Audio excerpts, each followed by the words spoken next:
আৰু কিছু ক্ষণ জুবিন গাৰ্গৰ অবৰ্তমানত মুক্তি পাব হাৰ্টথ্ৰবৰ ড্ৰিম প্ৰজেক্ট ৰৈ ৰৈ বিনালে।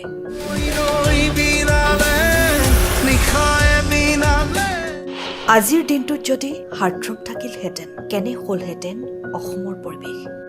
বছৰ জুৰি কৰা সপোনটোৰ বাবে ৪১টা দিন কম হ'ল। ইতিহাসত অসমীয়া চিনেমাক তুলি ধৰাৰ জুবিন গাৰ্গৰ আন এক সপোন বাস্তৱায়িত হ'ল।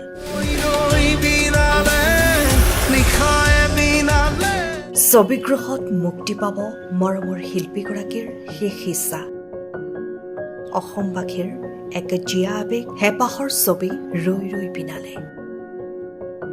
চিনেমাখন আৰম্ভ কৰাৰে পৰা হাৰ্টথ্ৰবগৰাকীৰ মুখত শুনা গৈছিল, সকলোৱে চাব মোৰ এখন ডাঙৰ ছবি আহি আছে ৰৈ ৰৈ বিনালে। কিবা এটা সৃষ্টি কৰিলে হাজাৰবাৰ ঘূৰি চোৱাটো তেওঁৰ অভ্যাস আছিল।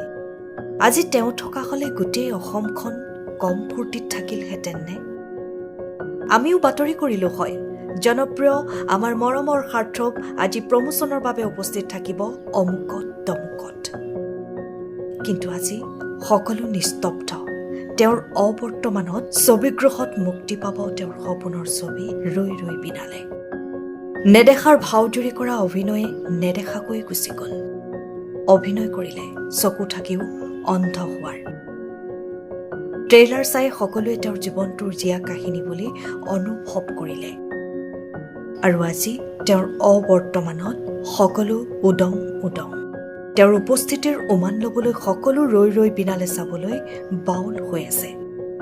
ইতিমধ্যে ভাবিব নোৱাৰা এক অভিলেখ সৃষ্টি কৰিছে মৰমৰ প্ৰাণৰো প্ৰাণৰ শিল্পীগৰাকীৰ চিনেমা চাবলৈ। শিলডল ভাঙি আহিব ছবিগৃহলৈ, বন্ধ হৈ থকা চিনেমা হলবোৰো চলিব। কিন্তু সকলোৰে মনবোৰ কঠোৰ। এবুকু শিল থৈ সকলোৱে নয়ন ভৰি চাব তেওঁক শেষবাৰৰ বাবে। আৰু কিছু বেলি ৰৈ ৰৈ বিনালে চলিব ছবিগৃহত। কিন্তু সকলো হতাশ। তেওঁৰ ধেমালিবোৰ, তেওঁৰ মিঠা হাঁহিটো যে নাই। দৌৰি দৌৰি যাম ৰৈ ৰৈ বিনালে চাম কবলৈ যে একমাত্ৰ মৰমৰ শিল্পীগৰাকী নাই। সকলো জানিছিল নেকি তেওঁ লিখি থৈ গৈছিল নিজৰ আখৰেৰে, সকলো চিনেমা চাবলৈ আহিব দেই। এটা এটাকৈ মৰমৰ শিল্পীগৰাকীৰ শেষ ইচ্ছা পূৰ হ'ব। শোকস্তব্ধ অসমীয়া গধুৰ এক বোজা কঢ়িয়াই লৈ ফুৰিছে সকলোৱে। তেওঁ হয়তো নিজেই নাজানিছিল যে তেওঁ অসমীৰ বাবে কি আছিল। আশা কৰিছো তেওঁৰ আন এক সপোন ইতিহাসত অসমীয়া চিনেমাৰ নাম। সেই সপোনো পূৰ হওক। জুবিনবিহীন ৪১টা দিন। বছৰ বছৰ ধৰি সৃষ্টিত লাগি থকা মানুহজনৰ বাবে ৪১টা দিন কম হ'ল। সময়ৰ খবৰ সময়ত পাবলৈ ফ'ল' কৰক টাইম অফ আছাম।